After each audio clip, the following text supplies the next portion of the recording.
I'm here in Seattle, Washington, checking out a brand new product from Rad Power Bikes. Check this out, it's the RadWagon. Okay, so it's a cargo bike, like a station wagon. You got a little bit of room in the back.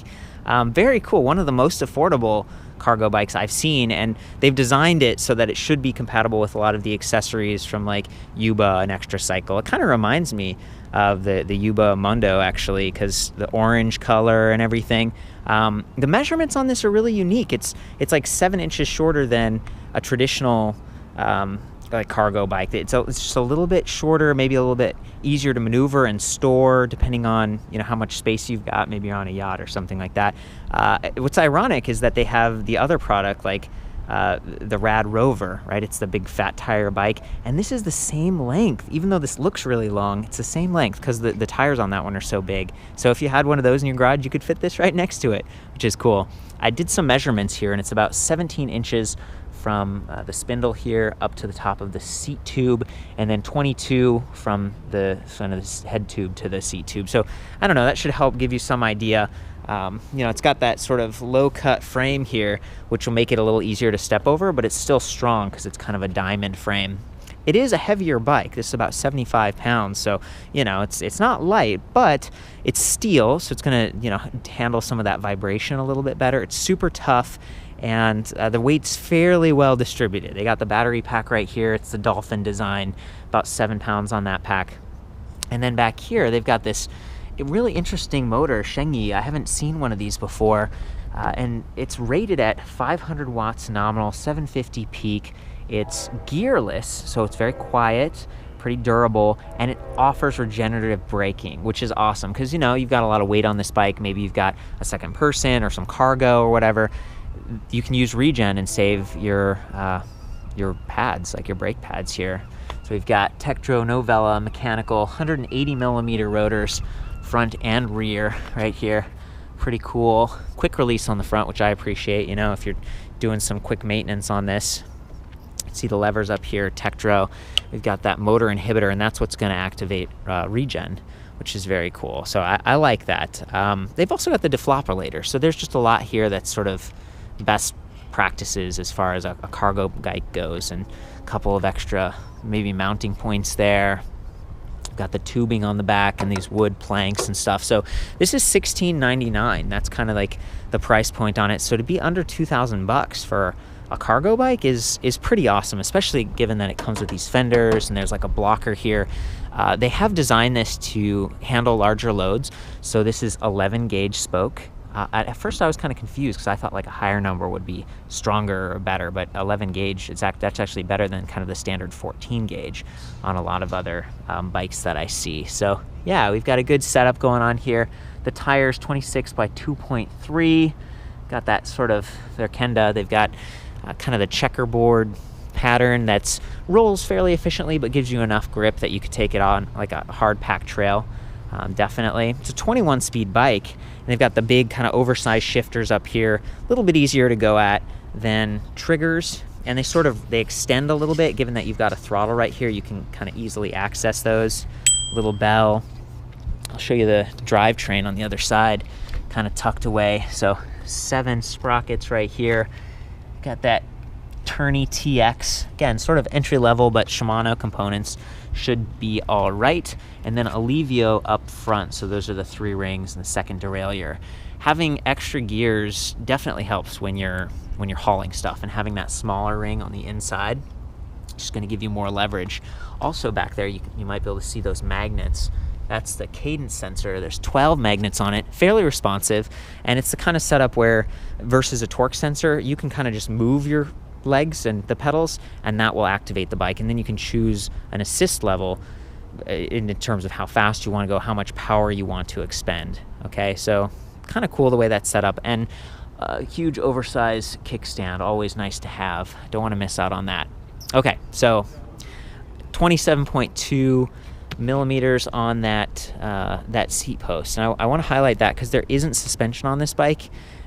I really haven't seen too many cargo bikes that have it, but that doesn't mean that it's any less, jarring if you're going over potholes and hauling stuff. You can feel it. But you do have the steel frame that helps, and then the saddle's decent, and this one has a handle. So just a few little extras here and there that take it the distance. Nice adjustable stem. These can kind of come loose though over time, the ones with the little, so make sure it's tight. And if you're going off curbs a lot or whatever, like just check on it, that kind of thing. Okay, back to the drivetrain. So talked about this gearless 500-watt motor.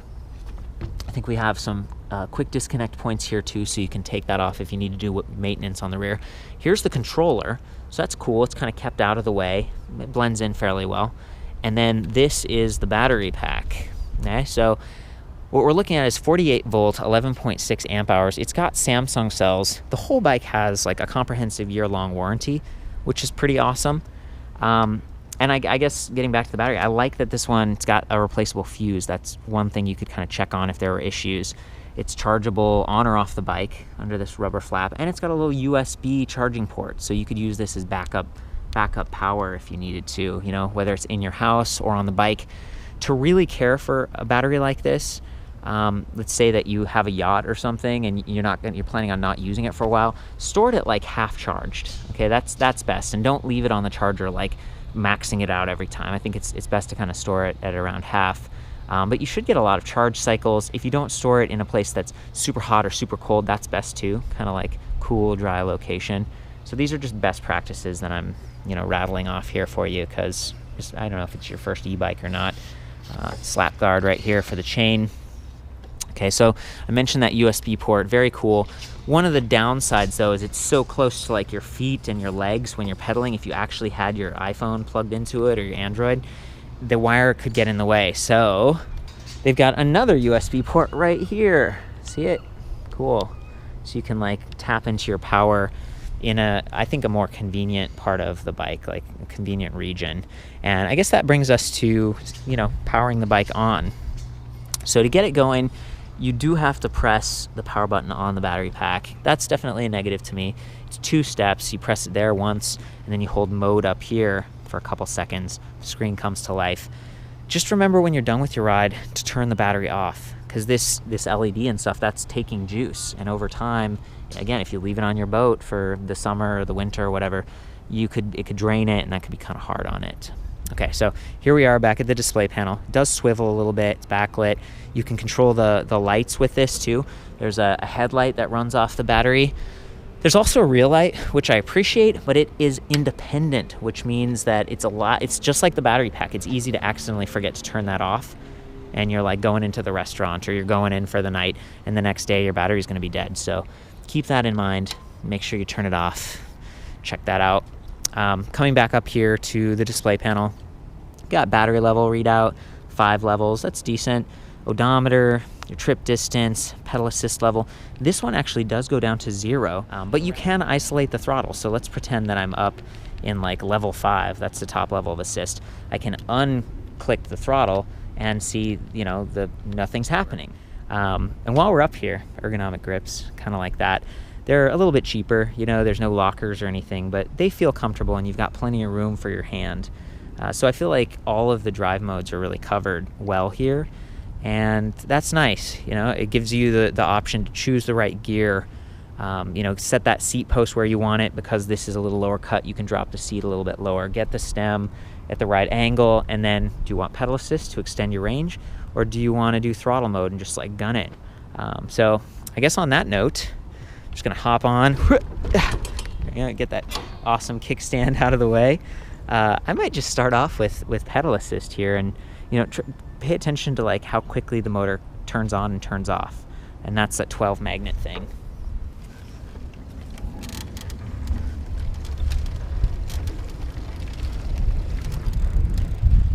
So here we go. I'm going to demonstrate the throttle, and listen for that motor. Being gearless, you know, it's a little bit quieter.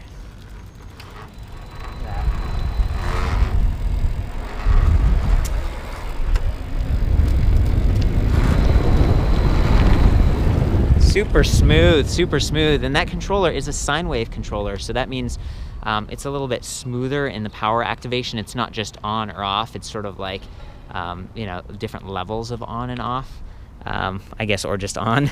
So I like that, really.